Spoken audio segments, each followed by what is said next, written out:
Bonjour à toutes et à tous. C'est un immense plaisir de vous retrouver aujourd'hui pour une discussion qui me tient particulièrement à cœur.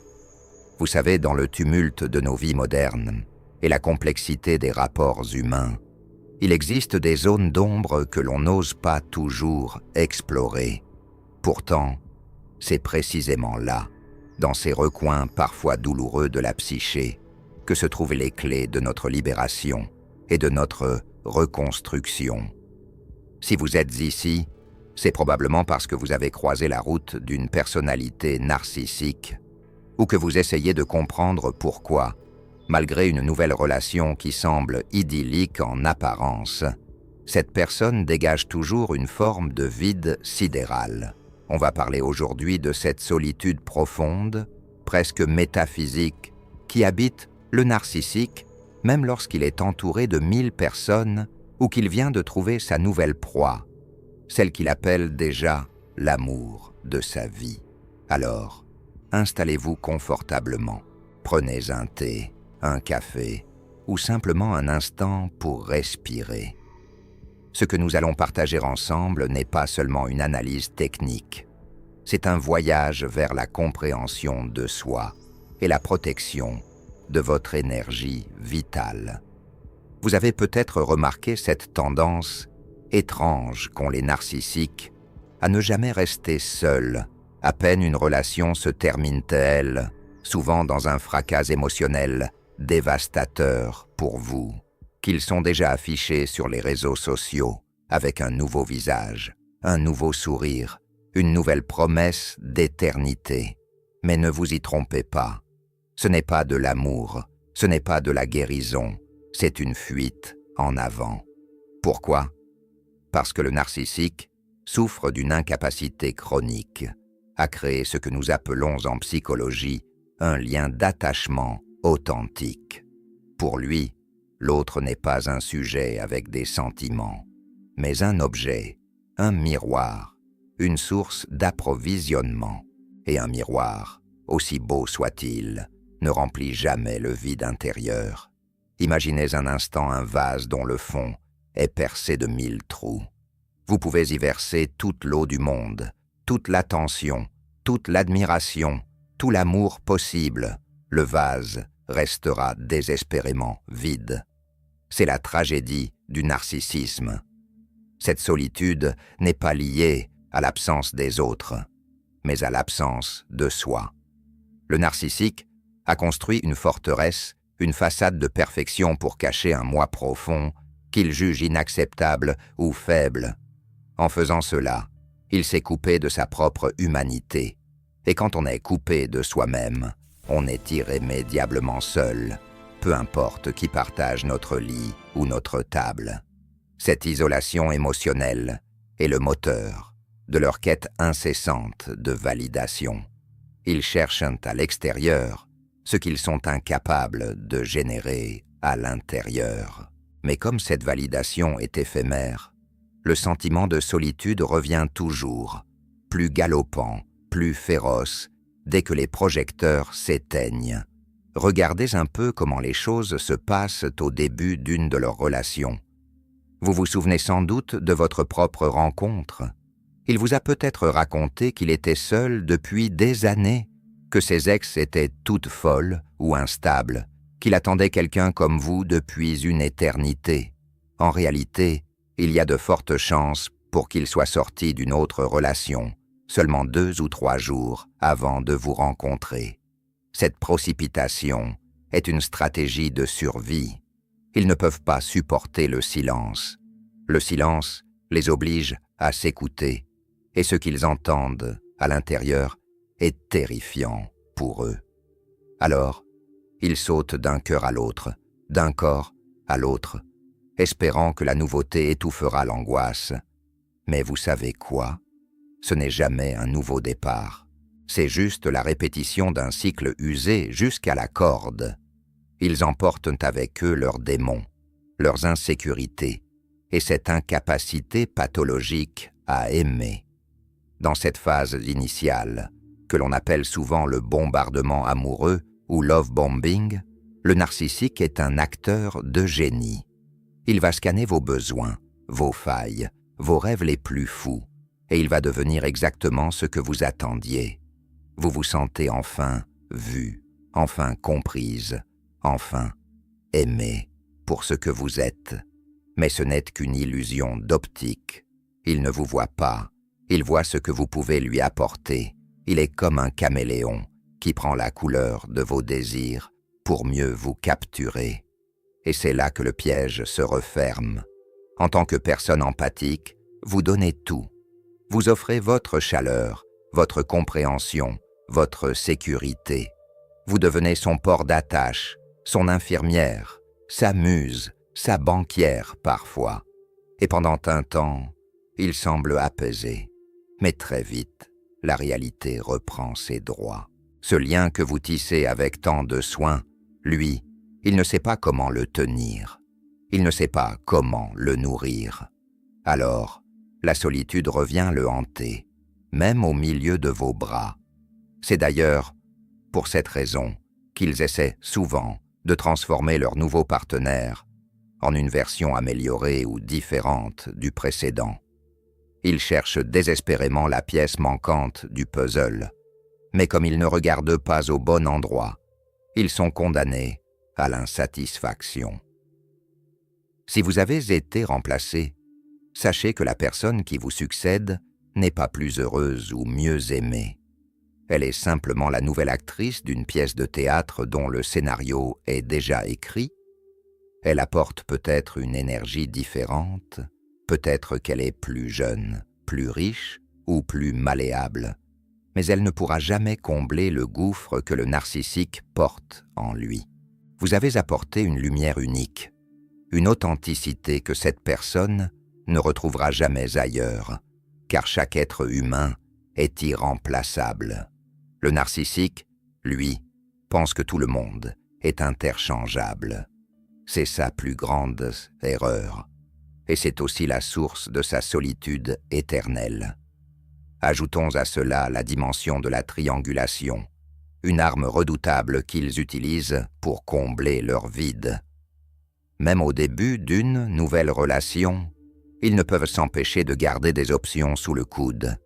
Ils craignent une compétition invisible entre vous et une ex, ou entre vous et un collègue trop proche. Pourquoi? Parce que voir plusieurs personnes se battre pour leur attention leur donne l'illusion d'être vivants et importants. Cette instabilité permanente est leur seule façon de ne pas sombrer dans l'ennui mortel qui les habite. Si vous voyez votre remplaçante s'afficher fièrement, sachez qu'elle est déjà, sans le savoir, mise en concurrence avec d'autres ombres dans la vie du narcissique. C'est un jeu de miroir déformant, où personne ne gagne jamais, sauf l'ego insatiable de celui qui tire les ficelles. Maintenant, parlons de cette fameuse façade. Pour le monde extérieur, le narcissique est souvent quelqu'un de charmant, de brillant, de généreux. C'est un masque social poli, avec un soin extrême. On distingue d'ailleurs souvent deux grands types. Le narcissique grandiose, qui écrase tout par son assurance factice, et le narcissique vulnérable ou caché, qui utilise sa prétendue fragilité et son statut de victime pour attirer les sauveurs. Mais dans les deux cas, maintenir ce masque demande une énergie colossale. C'est comme si vous deviez jouer un rôle au théâtre 24 heures sur 24, sans jamais pouvoir aller en coulisses pour retirer votre maquillage. À force de jouer, on finit par oublier qui l'on est vraiment. Cette dissonance entre ce qu'ils montrent et ce qu'ils ressentent crée une isolation totale. Personne ne connaît le vrai narcissique, pas même ses partenaires les plus intimes. Derrière les sourires de façade se cache souvent un être rempli de colère, d'amertume et de mépris pour ceux qu'ils parviennent à duper. Parfois, la faille apparaît. Un regard noir, une parole cinglante, un silence glacial. Ce sont les moments où le masque glisse, mais ils se dépêchent de le remettre, car la vérité leur est insupportable. Dites, Avant de plonger encore plus loin dans cette analyse, j'ai un petit projet pour notre communauté. On s'est donné pour but d'atteindre les 1000 abonnés. Pas besoin de sortir votre carte bleue. Ici, on ne demande rien d'autre que votre présence. Un petit clic pour vous, mais pour nous, c'est un pas de géant. On grandit ensemble. Allez, on reprend notre discussion. Cette solitude est aussi alimentée par le fait qu'ils ne peuvent jamais être vulnérables. Or, la véritable intimité naît de la vulnérabilité.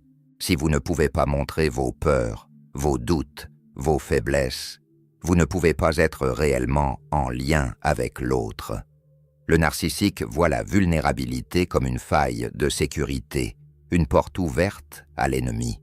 Il reste donc sur ses gardes, même dans l'intimité. C'est épuisant pour lui, et c'est désolant pour son partenaire. Vous avez sans doute ressenti ce mur invisible entre vous, ce moment où vous pensiez avoir atteint son cœur, pour finalement vous heurter à une pierre froide. Ce n'était pas de votre faute. On ne peut pas ouvrir une porte qui n'a pas de serrure de l'autre côté. Le narcissique est un coffre-fort vide qui a peur qu'on découvre son absence de contenu. Il est crucial de comprendre que votre rôle dans sa vie était bien plus important que ce qu'il voudra bien admettre. Vous étiez son réservoir d'humanité. En étant à ses côtés, vous lui donniez l'illusion qu'il était capable de sentiments normaux.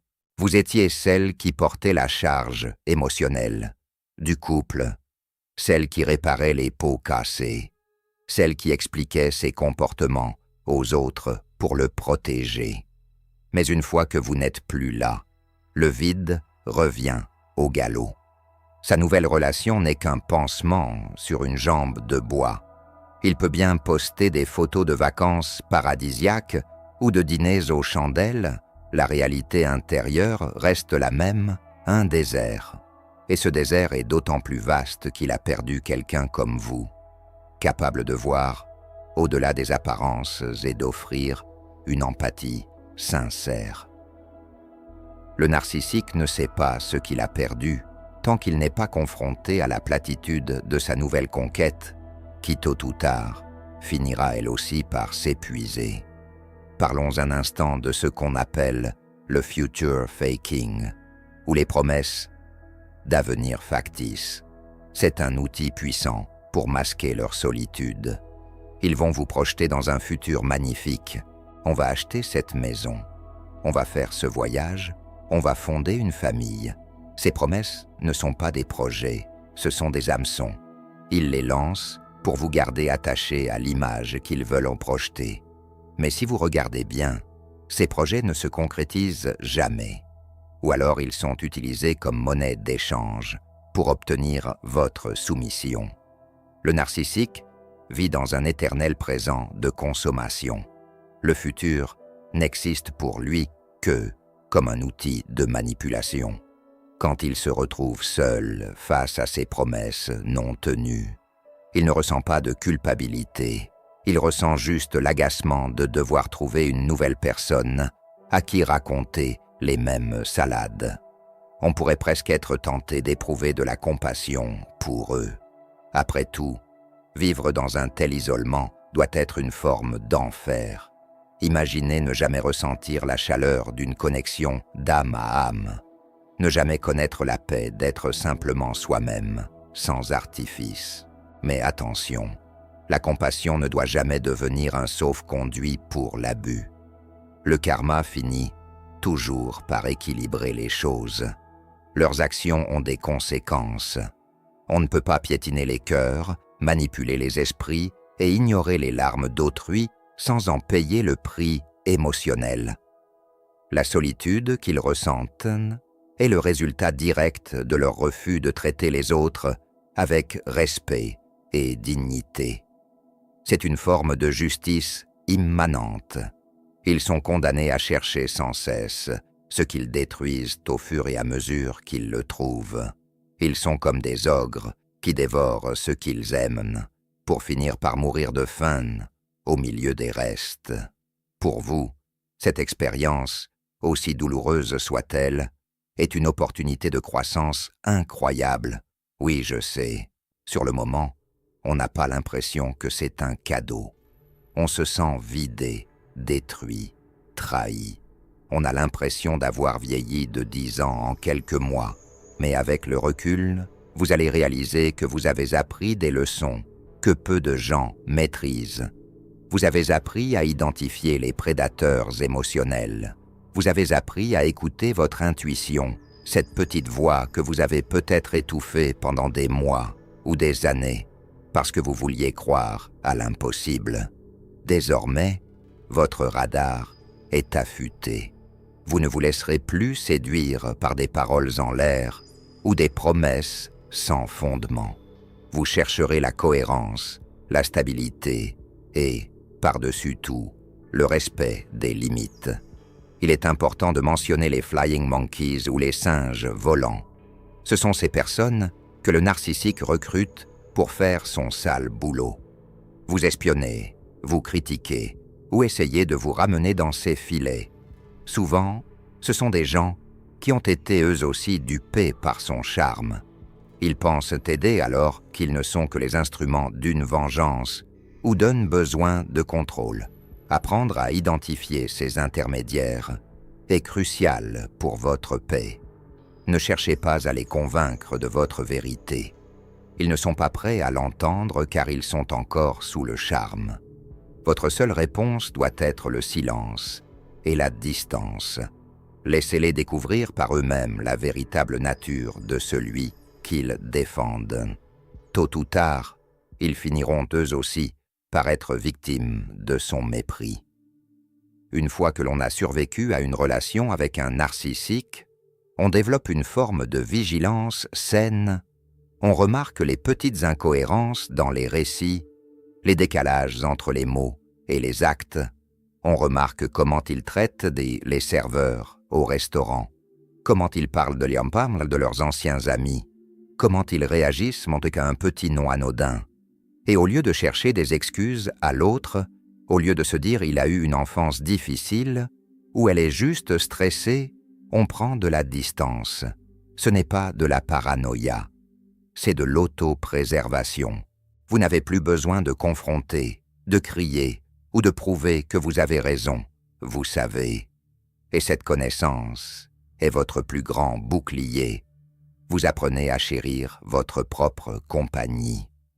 La solitude, pour une personne empathique, n'est pas un vide, c'est un espace de ressourcement.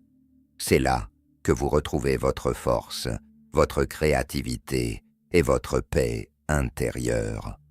Le narcissique, lui, ne connaît pas cette paix. Pour lui, le silence est un ennemi. C'est pourquoi il vous harcelait peut-être de messages, exigeait une attention constante, ne vous laissait jamais respirer. Il avait besoin que vous fassiez du bruit pour couvrir le vide en lui. Il avait besoin de vos réactions, même négatives, pour se sentir exister. Maintenant que vous êtes loin de ce chaos, vous pouvez enfin réapprendre à apprécier le calme. C'est comme sortir d'une zone de guerre et entendre à nouveau le chant des oiseaux. Au début, c'est déstabilisant, on peut se sentir seul, on peut avoir des moments de manque, car le narcissisme crée une véritable addiction biochimique dans le cerveau de la victime. Le cycle de tension et de soulagement libère de la dopamine et du cortisol dans un mélange explosif. C'est pour cela que vous avez peut-être ce sentiment de brouillard cérébral ou cette difficulté à vous concentrer. Votre système nerveux est en état de choc. Mais tenez bon, ce retrait est nécessaire pour votre métamorphose. Comme la chenille dans son cocon, vous êtes en train de vous transformer en quelque chose de plus fort, de plus beau, de plus conscient. Il est fascinant de voir à quel point les narcissiques sont prévisibles une fois qu'on a compris leur mode d'emploi. Ils suivent tous, sans exception, le même schéma. Idéalisation, dévaluation, rejet. Ils ne peuvent pas s'arrêter, ils ne peuvent pas changer, car pour changer, il faudrait admettre qu'ils ont un problème, qu'ils sont imparfaits, et leur structure psychologique est bâtie sur le déni de toute imperfection. Ils préféreront donc s'enfoncer dans le mensonge et la manipulation, plutôt que de faire face à leur propre vérité. C'est pour cela que la thérapie fonctionne rarement avec eux. Ils utilisent l'espace thérapeutique pour manipuler le thérapeute, pour se faire passer pour la victime, ou pour apprendre de nouveaux mots de psychologie afin de mieux gaslighter leur victime. Ne perdez pas votre temps à attendre des excuses ou une prise de conscience. Votre seule responsabilité est envers vous-même. Regardez leur nouvelle relation avec un œil lucide. Ce que vous voyez sur les réseaux sociaux, ces photos filtrées, ces légendes pleines de superlatifs, c'est la bande-annonce d'un film qui va finir en film d'horreur. Le narcissique est en train de rejouer la phase de séduction massive. Il investit une énergie folle pour convaincre sa nouvelle proie qu'elle est l'élue, celle qui a enfin réussi là où toutes les autres ont échoué. Mais cette énergie n'est pas inépuisable. En général, au bout de 3 à 6 mois, la fatigue s'installe, le masque commence à peser, les habitudes reviennent, et c'est là que les premiers signes d'abus apparaissent. La nouvelle personne va commencer à vivre ce que vous avez vécu. Les critiques subtiles sur sa tenue, les disparitions inexpliquées pendant des heures, les comparaisons humiliantes avec l'ex, qui était quand même plus doué pour ceci ou cela. C'est un cycle sans fin. Et souvent, c'est à ce moment-là que le narcissique essaie de revenir vers vous. C'est ce qu'on appelle le hoovering ou l'aspiration. Il jette une ligne pour voir si vous mordez encore, juste pour se rassurer sur son pouvoir de séduction.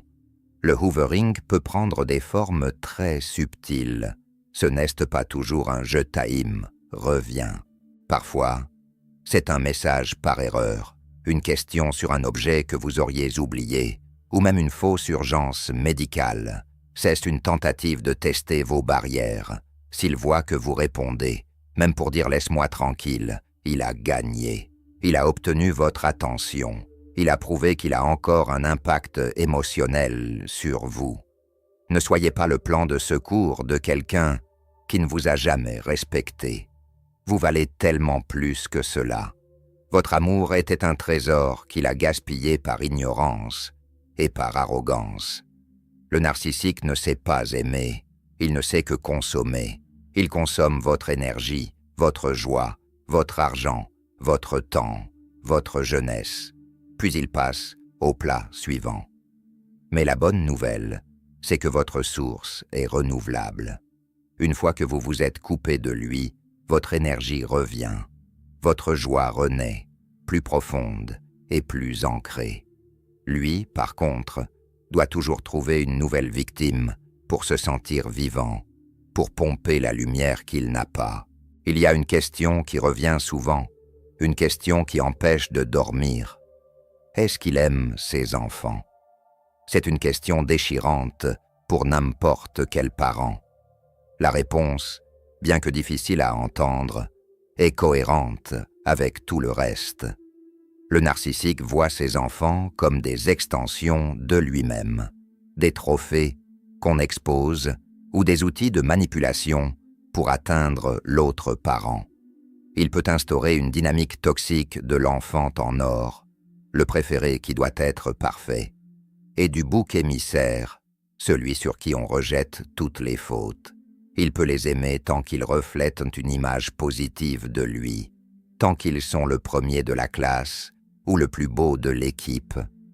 Mais dès que l'enfant commence à affirmer sa propre personnalité, à avoir ses propres besoins qui ne coïncident pas avec ceux du parent, ou, pire, à pointer les erreurs du parent, l'amour se transforme en rejet, en contrôle ou en indifférence glaciale. C'est une réalité brutale, mais la comprendre permet de protéger les générations futures. On ne peut pas attendre d'un aveugle qu'il nous décrive les couleurs, et on ne peut pas attendre d'un narcissique qu'il ressente de l'empathie parentale.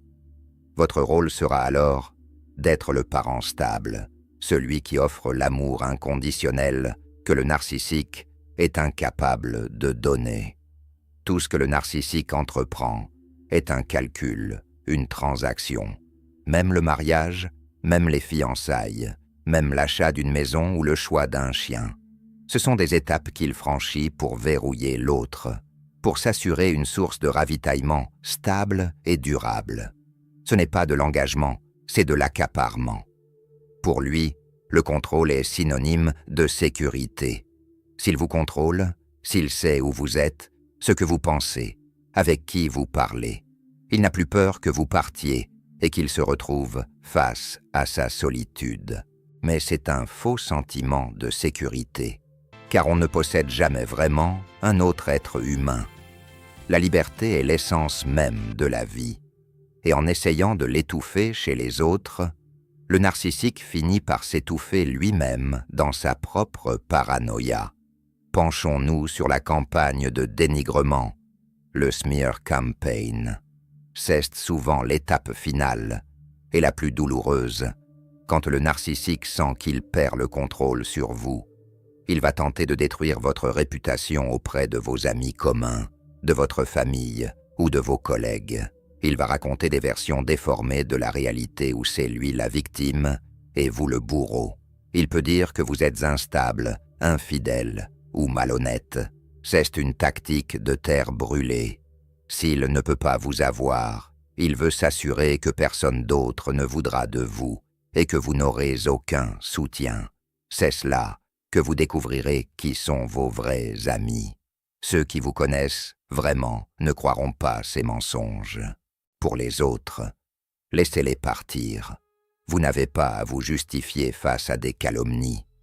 La vérité finit toujours par remonter à la surface, comme un bouchon de liège sous l'eau.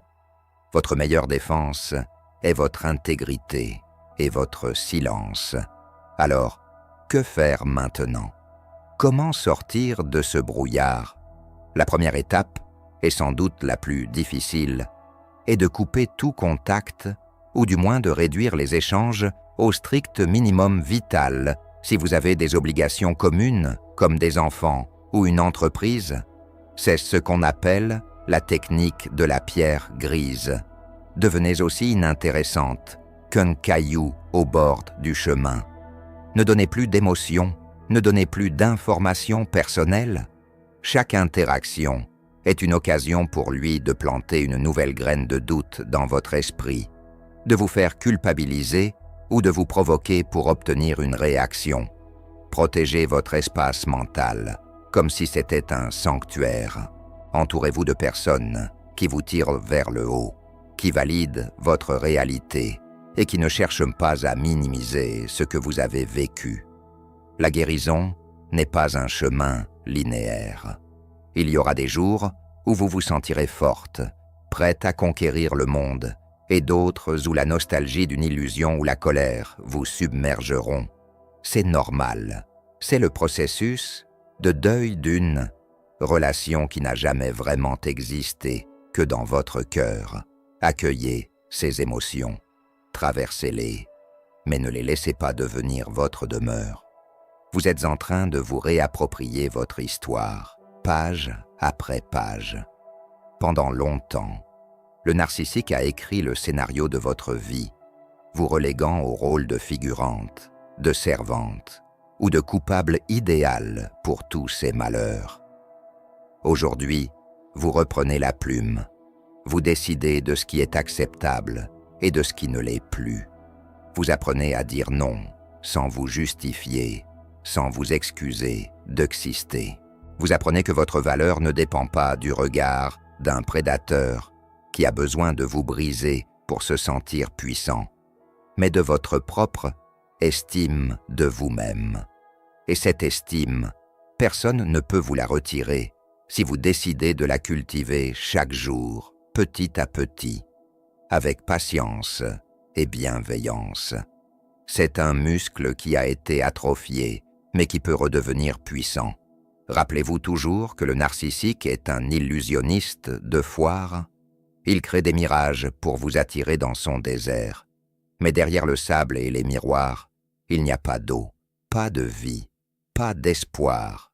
Ne regrettez pas l'oasis que vous avez cru voir au début. Regrettez seulement le temps que vous avez passé à essayer de creuser dans le vide pour y trouver une source. Ce temps n'est d'ailleurs pas perdu. Il est investi dans votre sagesse actuelle. Vous avez acquis un doctorat en psychologie humaine sur le terrain. Vous êtes devenue une experte malgré vous. Une survivante qui porte en elle une force tranquille et une lucidité que personne ne pourra plus vous enlever. Le narcissique continuera sa route, changeant de partenaire comme de chemise, fuyant sans cesse l'ombre qui le poursuit. Vous avez choisi de faire face à l'ombre, de la transformer et de marcher vers la lumière. C'est un travail de chaque instant que de rester fidèle à ses limites. Le monde est rempli de sollicitations. Et parfois, dans un moment de faiblesse ou de solitude, on peut être tenté de baisser la garde. On peut se dire peut-être qu'il a changé, peut-être que Jaï était trop dur. C'est le doute que le narcissique a implanté en vous qui parle. Gardez en tête les leçons apprises. La solitude choisie vaut 1000 fois mieux qu'une compagnie toxique qui vous ronge de l'intérieur. Dans votre solitude, vous découvrirez des trésors de créativité, des passions que vous aviez abandonnées pour lui plaire, et une capacité d'émerveillement que le narcissique avait tenté d'éteindre par ses moqueries ou son indifférence. Vous êtes une âme vibrante, capable de ressentir toute la gamme des émotions humaines, de la plus profonde tristesse à la joie la plus éclatante. C'est cela, être vivant. Et c'est précisément ce que le narcissique vous enviait le plus, votre capacité à être authentiquement vivante. En fin de compte, la solitude du narcissique est une prison dont il possède la clé, mais qu'il refuse d'utiliser par orgueil. Votre liberté, elle, est réelle, tangible, magnifique. Elle commence au moment où vous cessez de chercher des réponses chez celui qui n'a que des mensonges à offrir. Elle s'épanouit quand vous réalisez que vous êtes le personnage principal, le réalisateur et le producteur de votre propre existence. Ne regardez plus en arrière avec regret. Regardez devant vous avec une curiosité gourmande. Qu'allez-vous faire de cette nouvelle vie?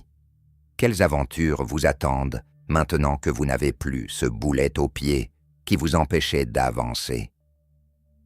Le champ des possibles est immense et il vous appartient totalement. Prenez le temps nécessaire pour soigner vos blessures. Ne vous pressez pas pour entamer une nouvelle relation, simplement pour combler un vide. Apprenez d'abord à être votre propre meilleure amie, votre propre protectrice, votre propre source de bonheur. Quand vous serez prête, quand vous rayonnerez de votre propre lumière, vous attirerez des personnes qui vous ressemblent, des êtres entiers, sains, capables de réciprocité et de respect, des personnes qui n'auront pas besoin de vous diminuer pour se sentir grandes, mais qui voudront grandir à vos côtés. C'est cela, la véritable guérison. C'est passer de la survie à la vie pleine et entière, sans peur et sans reproche. Vous en êtes capable, et vous le méritez amplement, après tout ce que vous avez traversé. N'oubliez jamais que chaque pas que vous faites, loin de la toxicité, est une victoire héroïque. Célébrez ces victoires, aussi petites soient-elles aux yeux du monde. Un jour sans vérifier ses réseaux sociaux est une victoire. Un jour où vous ne pensez pas à lui en vous réveillant est une victoire. Un jour où vous vous trouvez belle et forte dans le miroir est une victoire. Un jour où vous riez aux éclats avec des amis sans vous sentir coupable est une victoire éclatante. Le karma veille sur ceux qui cherchent la vérité et qui agissent avec cœur. Vous n'êtes pas seul dans ce combat. Nous sommes des milliers à avoir traversé ces tempêtes, à avoir été brisés et à être revenus sur le rivage, plus forts, plus lucides et plus aimants que jamais. Pour vous aider concrètement dans votre quotidien, j'aimerais vous laisser avec quelques pistes de réflexion supplémentaires, des petits rappels à garder précieusement dans un carnet ou dans un coin de votre tête quand le doute pointe le bout de son nez. Ce ne sont pas des règles rigides, mais plutôt des phares dans la nuit, pour vous aider à garder le cap vers votre propre libération. Premièrement, apprenez à identifier les signaux d'alarme, les fameux red flags, dès les premiers instants d'une rencontre. Si quelqu'un semble trop parfait, s'il vous place sur un piédestal de manière excessive, s'il vous raconte ses malheurs pour susciter votre pitié, ou s'il cherche à isoler vos proches en les critiquant subtilement, méfiez-vous. L'amour véritable ne ressemble pas à un feu d'artifice permanent qui vous aveugle. Il ressemble à une lumière douce qui vous réchauffe. Il prend du temps pour se construire. Il respecte votre rythme naturel sans jamais vous presser, sans jamais vous forcer à brûler les étapes. Deuxièmement, comprenez que le silence est votre arme la plus puissante. Face à un manipulateur, la parole est souvent un piège. Ils retourneront vos mots contre vous. Ils utiliseront vos explications comme des munitions. En pratiquant le non-contact absolu, vous coupez la source d'énergie du narcissique. Vous lui enlevez le pouvoir de vous atteindre. C'est un sevrage difficile, comme pour une drogue, mais c'est le seul chemin vers la désintoxication de votre système nerveux. Ne cherchez pas à avoir le dernier mot. Ne cherchez pas à ce qu'il comprenne le mal qu'il vous a fait. Il le sait, mais il s'en fiche. Votre indifférence est votre puissance absolue. C'est le seul langage qu'ils ne peuvent pas manipuler. Troisièmement, reconnectez-vous à votre corps. Le traumatisme d'une relation narcissique s'inscrit dans les cellules. Vous avez peut-être des douleurs inexpliquées, une fatigue chronique, des problèmes de sommeil. Apprenez à écouter ce que votre corps vous dit. Pratiquez des activités qui vous ramènent dans l'instant présent. La marche en forêt, le yoga, la natation, ou même simplement la respiration consciente. Apprenez à dire non quand votre corps vous dit qu'il est fatigué. Vos limites ne sont pas des murs pour rejeter les autres, mais des membranes protectrices pour préserver votre vie. Une personne qui vous aime vraiment respectera vos besoins de repos et de solitude. Quatrièmement, investissez massivement dans ce qui vous passionne, ce qui vous rend unique. Le narcissique a probablement essayé d'éteindre vos talents, de minimiser vos réussites ou de s'approprier vos idées.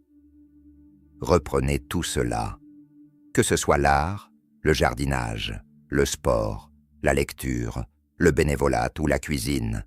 Retrouvez ce qui fait vibrer votre âme indépendamment du regard de l'autre. En remplissant votre propre vie de sens, de projets et de petites joies quotidiennes, vous devenez naturellement imperméable aux tentatives de déstabilisation extérieure. Votre bonheur n'est plus une cible mouvante, il devient une forteresse imprenable. Cinquièmement, méfiez-vous de la fausse culpabilité.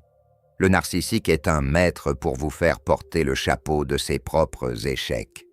Si tu avais été plus présente, je ne serais pas allé voir ailleurs.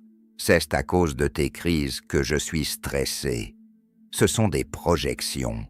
Il projette ses propres manquements sur vous pour ne pas avoir à les assumer. Quand vous sentez la culpabilité monter, demandez-vous, est-ce que c'est vraiment à moi? Dans 99% des cas, la réponse sera non. Rendez-lui son fardeau, il ne vous appartient pas. Vous n'êtes responsable que de vos actes, pas de ses réactions ou de son incapacité à gérer ses émotions. Sixièmement, redécouvrez le plaisir des choses simples sans avoir besoin de validation. Le narcissique a souvent besoin que tout soit spectaculaire pour nourrir son ego. Apprenez à savourer un coucher de soleil, une tasse de thé chaud ou un bon livre sans avoir besoin de le poster sur les réseaux sociaux ou d'attendre un compliment.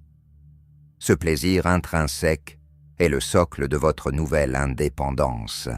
C'est une joie que personne ne peut vous voler, car elle ne dépend de personne d'autre que de vous. C'est le retour à une forme de pureté émotionnelle que le narcissique avait tenté de corrompre. Septièmement, soyez patiente avec votre processus de deuil. Il y aura des moments où vous vous sentirez en colère, et c'est sain. La colère est une énergie de protection qui vous dit que vos limites ont été franchies. Ne la refoulez pas, utilisez-la pour renforcer votre détermination à ne jamais revenir en arrière. Il y aura aussi des moments de tristesse profonde pour la personne que vous pensiez qu'il était.